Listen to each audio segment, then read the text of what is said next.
Hey, Lisa, welcome to the show. Hey there. How you doing, Jason?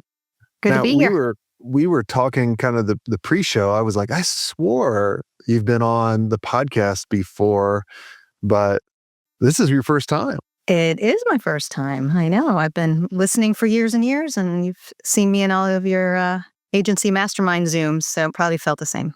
Yeah, I mean, we've known each other for years. I remember the first time we met in person was Mhm. the Mhm. Atlanta event, and Yeah, that was that an was a long time intimate ago. affair. That little the smaller office, and now you're doing big events. So it's Yeah, great. That was yeah. a good one.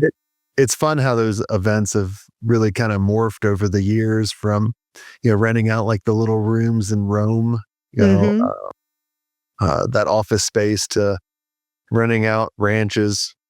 Right, riding horses. Yeah, that was fun. Oh. Well, for the agency owners that have not heard of you yet, who are you? What you do? So I am Lisa Larson-Kelley, the CEO and founder of Quantious. And we are a marketing enablement agency specializing in B2B tech companies. So we'll go in and solve problems in their, operations, in strategy, and in execution. Yeah, and you work with really small startups. We've We're the got some biggest big tech companies in the world logos. you work with.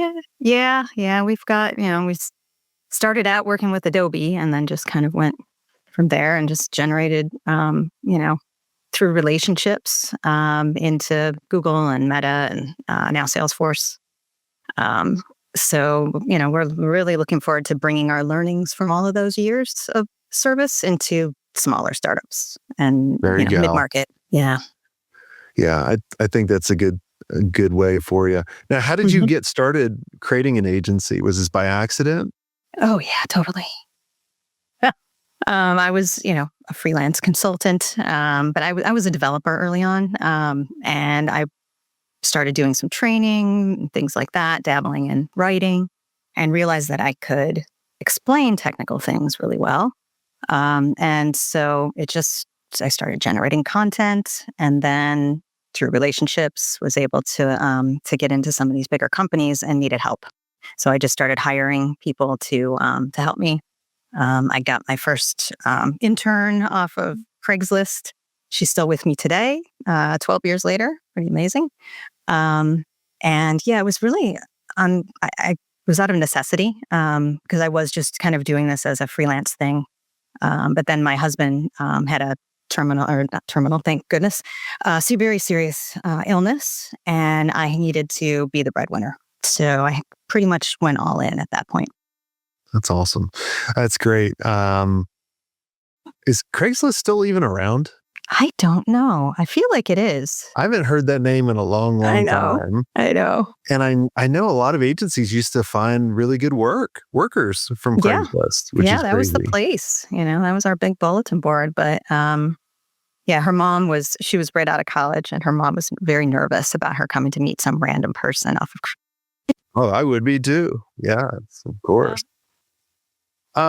So you've always been a remote team, you know, and most agencies now are remote and they Yeah. don't want an office. I was Hmm. talking about that in our mastermind the other day is like, Yeah. man, if I had an office, I would be so unproductive and I would distract so many people because Yeah, I could see you just walking around from desk to desk. well, yeah, I'd just be like, I'd sit down and like, hey, Lisa, how's it going? Like, hey, Uh-huh. I got What are this you idea, doing? right? And just Uh-huh. distract the hell out of them. Yeah. And then they're that work done. And then, right, their manager, their director would be like, why didn't this get done? Well, and then be Well, like, Jason came by my desk. thinking Great. about,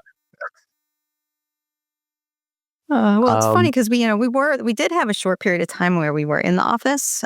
Just before it was before COVID, we had about 7 employees, and it was exactly that. It was somebody. I would get complaints because somebody's lunch smelled, and they were making noise chewing, and I'm like, "Are we would they have adults here?" fish? I had a rule. You It was couldn't bring in tuna fish fish sandwiches. and Yeah. Mhm. microwave it.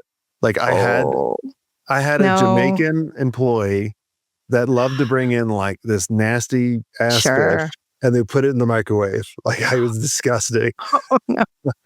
Yeah, see, that clears away all those problems being remote. You don't have to deal with any of that stuff. Yeah. But it It does take away introduces some other of the thing. challenges, of Yeah. course, but Yeah. Yeah, exactly. What are some of the challenges that you guys have run into that you solved being a remote team? Um, you really have to have people who are calibrated for remote work. Some people just aren't. Some people, they need somebody, right there, keeping them accountable all the time. They need some kind of structure.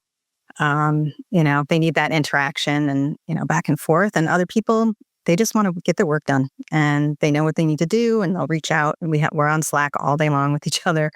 And just, so we're accessible to each other, but we're allowed to go into that flow state a little bit more often, Um, so that's one big thing is just having the right people.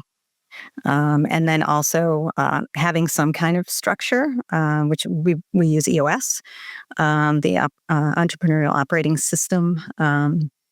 And so we have everybody's got their goals, their rocks, so they know what they're working toward. And we have our rocks for the company, for the quarter, and for the year, and onward. So everybody kind of is at least rowing in the same direction, and not just kind of randomly doing things all over the place.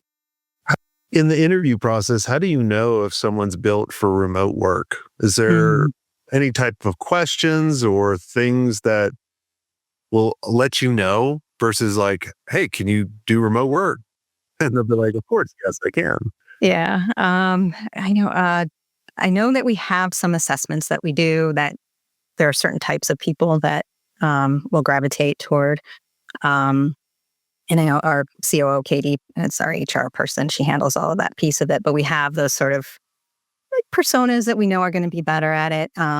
Somebody who's done it before successfully is helpful because now we're starting to get into a few years into this. We've got some people who are excel at working that way. We can see that. And then, just ask them questions about their accountability and what do you need to stay accountable? And sometimes there's those tells in there that give that away. So yeah.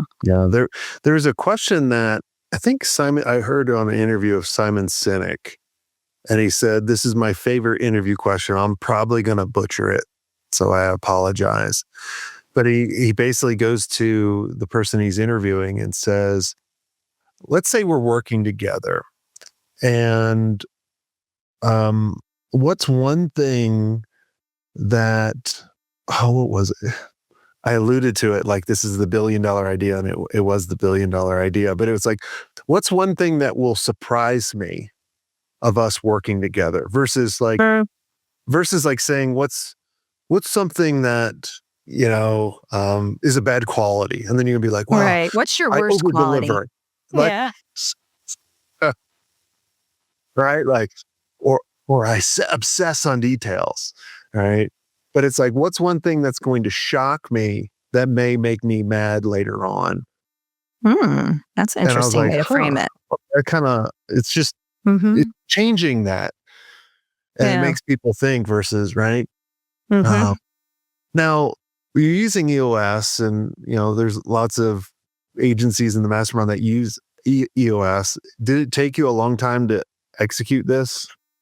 It did. I mean, I read the book. Just kind of played around with it a little bit in my head, tried to plan everything, tried to, self implement it.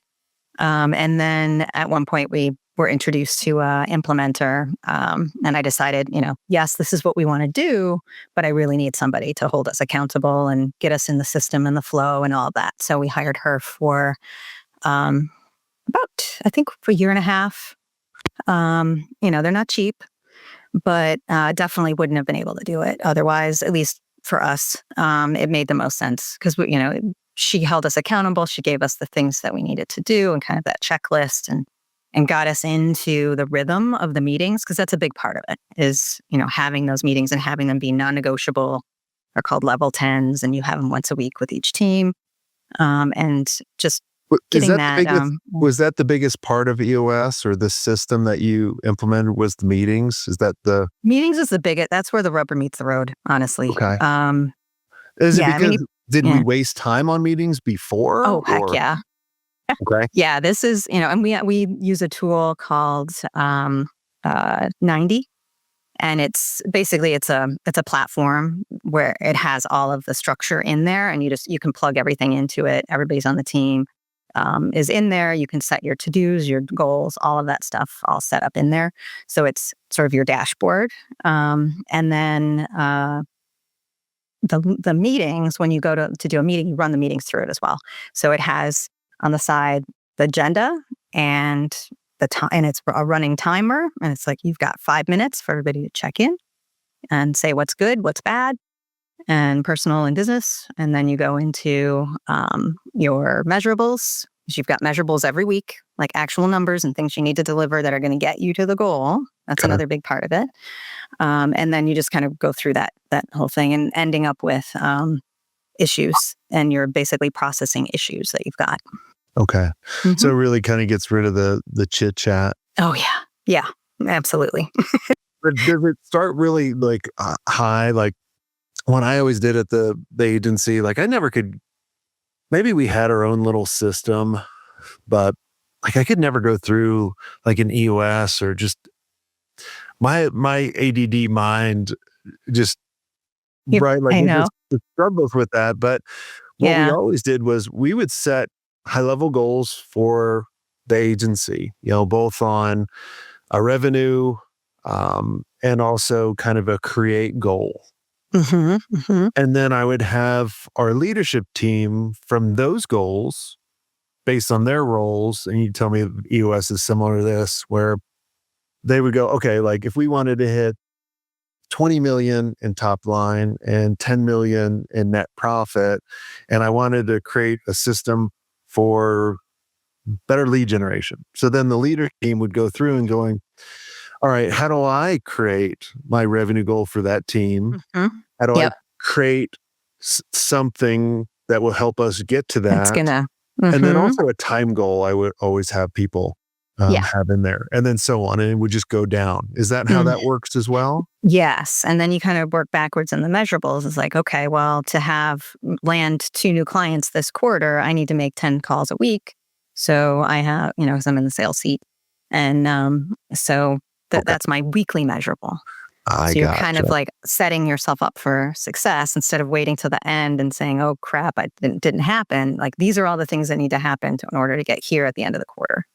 So everything cascades from those big goals that you set as the Do agency you owner. also, like a lot of times too, I always tell people because I don't like to base kind of promotions or raises based on how long you've been with the company, Mm-hmm. right?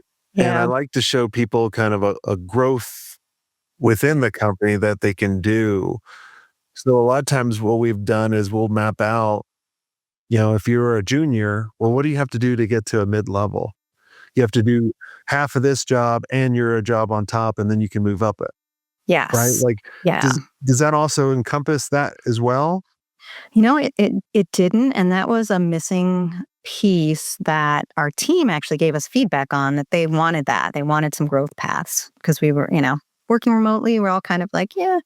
And we initially had like marketing producers and then senior marketing producer. That was more based on just time, right? And so Katie, actually, our COO, came up. She developed this whole thing. That was one of Who's her my rocks favorite last year. person? Yeah. Katie's my favorite. I learn We'll have new to have words her from on her one of all these the time. times. That'd be you're gonna have a lot of beeps and that bleeps Oh my out in that gosh, one. yes. It would just be beep, beep, beep, beep, beep, beep, beep, beep. Oh, but she came up with this framework that is exactly what you said, but it's really interesting because it's set up in 3 different buckets. Basically, you've got your ground level, which is table stakes for the role, like what everybody should always be doing, right? And then it's uh, what did she say? It was seed, blossom, and bloom. Oh, she has a name for it. I forget. Well, I that's had it in my cool. head a second ago. Yeah. Um, What about wilting and away? that falls off the slide and they're gone. That's in your That fodder. happens too. Yeah, Yes. exactly. And so in seed, so everybody kind of has a season of where they are in their role. They're either starting out in the seed or they're really, coming into their own and they're blossoming. And then blooming is when you're ready, almost ready for the next role. You're being a leader, you're being maybe even a thought leader in that area or something. And you're really doing that. But the really fascinating thing about it is it's not necessarily linear. Sometimes somebody might, they may be dealing with something at home, or, something comes and they go back down from down to seed. They're still fulfilling their role and all that, but we meet with them and have talk through and say, where do you feel like you are? And then we can have that discussion in a honest way. Like, it's not terrible that you're in seed, you're still doing your job, but these are all the potential areas that you could go from there, just to kind of give them an idea of where they want to be. Yeah. Yeah. Well, and that's when you get to like a scale of where you guys are at too, that's the main thing. You remember like in the mastermind yesterday, like Travis was asking, like, what are we not seeing? Like, you see all these agencies, what are we not seeing? Mm-hmm. And, and like I said yesterday, the big thing is really kind of how do you scale the team and make them better leaders where they take off a lot of the pressure off you. Mm-hmm. And like by setting up this kind of system, right, for, kind of allowing people to grow within the organization. Because one of the easiest ways to lose amazing people that you never want to lose is they don't see growth in the company. They feel stagnant. They're not. Company. Yeah, exactly. And that's why we try to have it be a very interactive thing, like, have the input on what bloom looks like. Maybe you're adding something to that that we didn't see in your role. You're in the role, and kind of give them ownership and some autonomy. Yeah. Otherwise, you're just trying to manage everything. Well, you're always you're coaching your team. Like, I can't tell you, like, people are like, well, how do I get a better leader? Well, you coach your team. Point them in the direction and just help coach them, and help them get there. Like, I look at it as my team, I work for them. Think Stacy would say that? Oh. Right. All right. Like, I'm constantly thinking like, well, what can I do to, help them out, get them to the next part, versus in the beginning of my career, I was like, hey, you work for me, you got to do it my way or the highway. Right. Yeah. It's my company. You better just fall in line, and it's not sustainable. No, it doesn't work that way anymore. I think business used to be that way. Mm-hmm. Yeah. Right? It used to be more authority driven and top down. And that's not how people really thrive now. No. Well, yeah. And especially some parts of the generation, I won't even go there. I know. Here's your participation trophy. Thanks for doing your job that you're supposed to do, that I pay you for it. Why do you want a bonus from this? Right. Driving me nuts. They need to be seen, Jason. They need to be seen. I'm like, here's a sticker. Sometimes that's enough. You get a star. Good job. Kudos. Oh gosh. Yeah, I'm so glad other people do the managing. I always tell everybody, agency owners are usually the worst managers. Mm-hmm. Oh, I'm terrible manager. Like hands-on, like in the trenches now. No, that's why I've let that go. And, Katie's great at it. And, and I'm there to try to guide and the vision of what we're doing and inspire people, push them a little bit. But the day-to-day management, I'm awful at that. Yeah, we see the world in a different light. Right? Like, if I know I need to do something, I'm going to get it done right away, and I'm not going to stop till it's done. But, maybe someone on the team, I got to look at it a different way. They'll be like, all right, well, I got all this other stuff I got to do first, and then I'll get to that next week. And then if I was managing, I'm like, why is this not fucking done now? Right. Because that's the one thing that's on your mind. Because that's all I can focus on. Like, literally, we had a team meeting yesterday, and I went to the team in the beginning. I said, look, I am so distracted because I'm so focused on this one thing. So do not let this interfere with my love for all of you. I was like, my mind is just focused on this. I shouldn't even showed up for the meeting, honestly. Well, it's good you're that self-aware. It's good. Yeah. So, well, they've helped me, right? Darby, Stacy, Right. and Jody, and I'm they've sure. helped me with all of this. It's a process for Yeah. sure. Um, well, Lisa, this has all been a lot of fun. Is there anything I didn't ask you that you think would benefit the listeners listening in? Let's see. Well, the one thing about having a remote team, I do feel like it's important to meet in person every now and then. So Yes, you have a retreat coming up we next have a week, retreat right? coming up next week. We're taking everybody to Puerto Rico and, doing very minimal little, team building, but it's mostly just being together, getting to know each other, even better than we do now. Everybody on the team's been there for, 2, 3 years. So we know each other pretty well online, but Yeah. there's even working remotely, there's really no substitute for in person No, as well. So, there's not. I mean, it's just you can meet so much over Zoom, but until mm, you can kind of just hang out with someone over a meal or a right. campfire or in a pool, I mean, that's why we do the digital agency experience or the Elevate. Like we want to get people together Mhm. because you can chat for years and years over Zoom, Right. Right. but if you But you could go be in for the a walk or, oh yeah, sit around the fire. It's a yeah, different kind of connection. yeah, it just builds a huge camaraderie, Hmm. um, and they just feel more part of the team. So I'm Yeah. glad you do that. I know a Hmm. lot of our members do that. Sometimes multiple times a year. Yeah. And we Versus, like to do it every 9 months. And so far it's happened where that will skip a fiscal year. So it's been one per fiscal year. This year it's both landing in the same year. So we're going to oh see how that works. yes, Uh-huh. well, you get more production out of them. Right. Don't Right. look at it as two costs.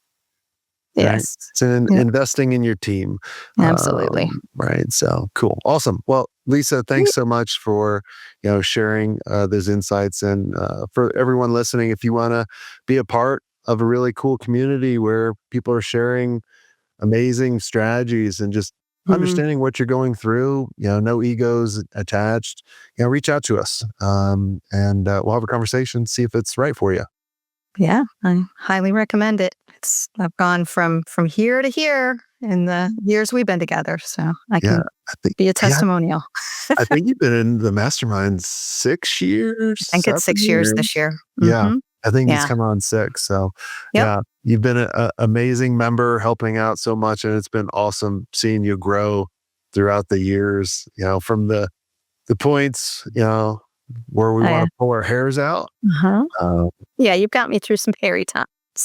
no, yeah, well, we And all the go through rest it, right? Yeah. Like, I always tell everybody, "Look, there's always ups and downs, Mm. and, it's kind of like there's always storms coming That's as you're right. climbing the mountain." Mhm. And you can hunker down and get through it. You can go back down. You just got to fight through it and Yep. put Yep. don't put all the pain on your shoulders. Right. Suffering is an option. It is. Well, I mean, I think it.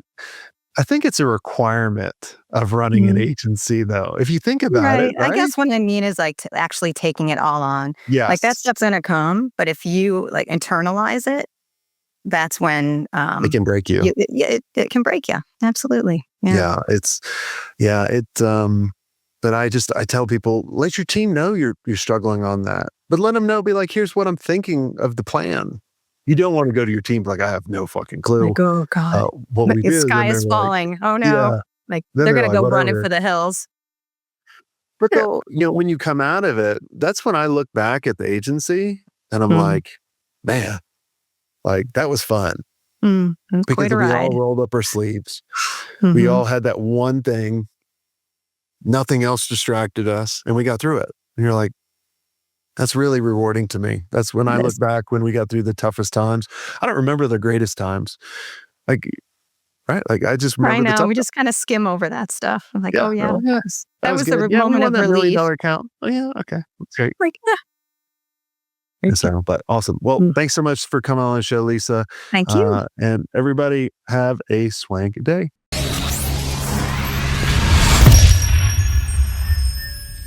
I hope you enjoyed this content. If you want more content like this, make sure you click on the link on the screen or check out your most popular podcast platform where the full episode is there. And until next time, have a swank day. What are you doing? Go check it out. Click on the link.